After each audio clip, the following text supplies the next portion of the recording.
যে ভিডিওটা তোমরা দেখলে ওটা হচ্ছে গোয়াদার পাকিস্তানে, যে পোর্টটা চায়না ডেভেলপ করছিল সিপেকের আন্ডারে। আর সেখানে গত দুদিন ধরে পাকিস্তান আর্মির সাথে বিএলএ অর্থাৎ বালুচিস্তান লিবারেশন আর্মির ব্যাপক ক্ল্যাশ চলছে। রিসেন্ট টাইমে বিএলএ দ্বারা লঞ্চ করা পাকিস্তানি আর্মির বিরুদ্ধে এটা সবথেকে বড় অপারেশন। আজকের ভিডিওতে আমরা পাকিস্তানে ইন্টারনাল যে টার্বুলেন্স তৈরি হয়েছে বালুচিস্তানকে কেন্দ্র করে সেই বিষয়ে একটা ডিটেলসে অ্যানালিসিস করব এবং রিজিয়নে যে জিওপলিটিক্স চলছে বিশেষ করে ইরানকে কেন্দ্র করে তার সাথে এর লিঙ্ক কী সেটাকেও ব্যাখ্যা করব। আর ভারতের প্রতিক্রিয়া কী হতে পারে এই পুরো বিষয়ে সেই বিষয়ে আলোচনা করব। তাই আর দেরি না করে লেটস স্টার্ট ডিকোডিং।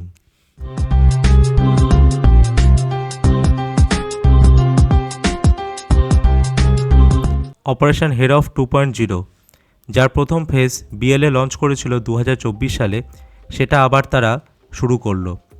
এখনও অবধি তারা বালুচিস্তানে প্রায় 12টা লোকেশানে অ্যাটাক করেছে। এখানে ম্যাপে তোমরা এই 12টা লোকেশান দেখতে পাচ্ছ। বিএলএর মতে পাকিস্তানি আর্মি একটা অকুপাইং ফোর্স, মানে তারা ইল্লিগালি এই বালুচিস্তান এরিয়াটাকে দখল করে রেখেছে। আর তাদের বিরুদ্ধে বিএলএর যে এই সংগ্রাম সেটা আজকের থেকে না, 1948 সাল থেকেই এটা হয়ে আসছে। কিন্তু রিসেন্ট টাইমে গত কয়েক বছরে তার ইন্টেন্সিটি ধীরে ধীরে বাড়ছে এবং বালুচিস্তান তারা একটা সেপারেট রিপাবলিক হয়ে উঠে আসতে চায়, তার দাবিও দিন দিন জোরালো হচ্ছে। এখানে তোমরা দেখতে পাচ্ছ মীর ইয়ার বালোচের একটি টুইট।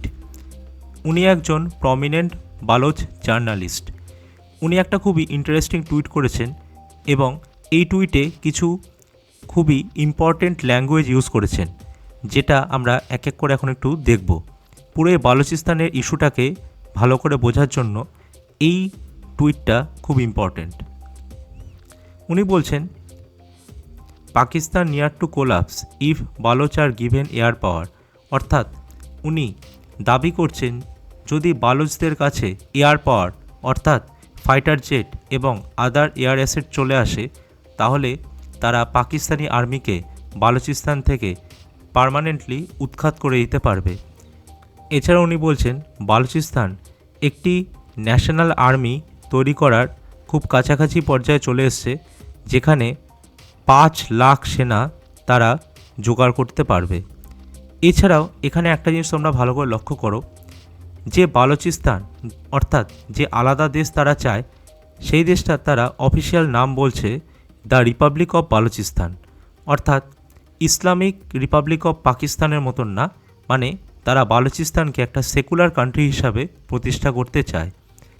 এছাড়াও তিনি দাবি করছেন পৃথিবীর 190টা দেশে খুব শীঘ্রই বালোচ ডিপ্লোম্যাটরা ডিপ্লয় হবেন। তার মানে আমরা দেখতে পাচ্ছি বালোচদের যে ইন্ডিপেন্ডেন্স মুভমেন্ট সেটা শুধুমাত্র একটা বিচ্ছিন্ন ঘটনা না, বালোচরা ধীরে ধীরে গ্লোবাল সাপোর্টের জন্য কোঅর্ডিনেটেডভাবে এগিয়ে আসছে।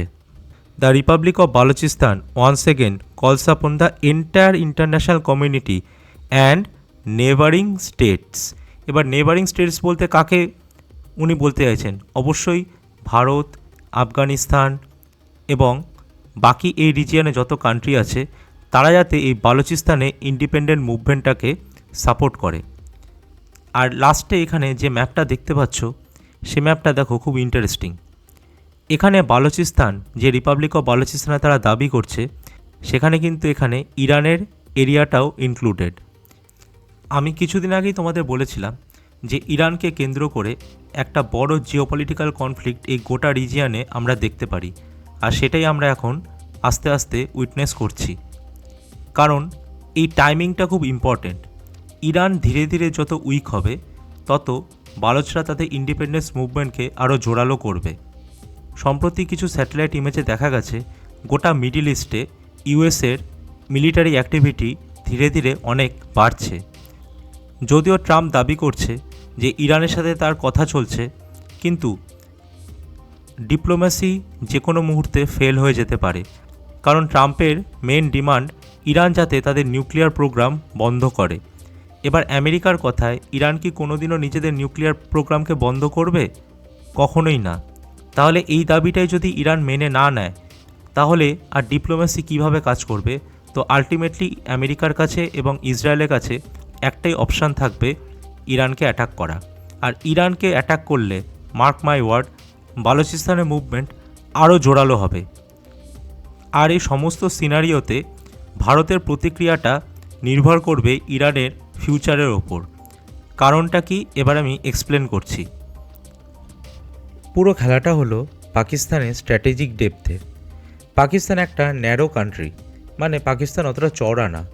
এর জন্য পাকিস্তান বরাবরই এই টোটাল রিজিয়ানে নিজেদের স্ট্র্যাটেজিক ডেপথের একটা স্বপ্ন দেখে। যখন আফগানিস্তানে তালিবান এসেছিল তখন ভেবেছিল আফগানিস্তান হবে তাদের স্ট্র্যাটেজিক ডেপথ, কিন্তু তালিবানের সাথে সম্পর্ক খারাপ হওয়াতে পাকিস্তানের সেই স্বপ্ন পূরণ হয়নি। তো এবার ইরান যদি প্রো আমেরিকা হয়ে যায় তাহলে পাকিস্তানের স্ট্র্যাটেজিক ডেপথ এখানে বেড়ে যাবে। এবার স্ট্র্যাটেজিক ডেপথ বলতে কি বোঝায়? ইন ফিউচার পাকিস্তান এটা এক্সপেক্ট করে যদি ভারত তাকে অ্যাটাক করে তাহলে পাকিস্তানের যত ডিফেন্স অ্যাসেট সেগুলোকে ভারতের ফায়ারিং রেঞ্জের বাইরে নিয়ে যাওয়া হবে তাদের লক্ষ্য। যেহেতু পাকিস্তান একটা খুবই ন্যারো কান্ট্রি, সেজন্য তাদের পুরো এরিয়াটাই আমাদের ফায়ারিং রেঞ্জের মধ্যে চলে আসে। তাই পাকিস্তান চায় তাদের যত অ্যাসেট আছে সেগুলোকে যতটা সম্ভব দূরে নিয়ে যাওয়া। এটাই হচ্ছে স্ট্র্যাটেজিক ডেপথ। এবার ভারত সেটা কখনোই চায় না। সেজন্য ইরানে যদি রিজিম চেঞ্জ হয় তাহলে ভারত চাইবে ইরান আর ভারতের মধ্যে একটা বাফার স্টেট তৈরি হোক, বালুচিস্তান, যেটা অ্যান্টি পাকিস্তান থাকবে। আর এটাই ভারতের লং টার্ম স্ট্র্যাটেজি। সুতরাং আমরা দেখতে পাচ্ছি এই গোটা রিজিয়ানে খুব ইন্টারেস্টিং জিওপলিটিক্যাল খেলা চলছে।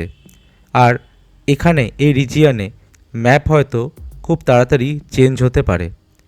এই নোটেই আজকে ভিডিওটা শেষ করছি। যদি ভিডিওটা ভালো লাগে চ্যানেলটি সাবস্ক্রাইব করো। দেখা হবে আমার নেক্সট ভিডিওতে। আনটিল দেন, জয় হিন্দ।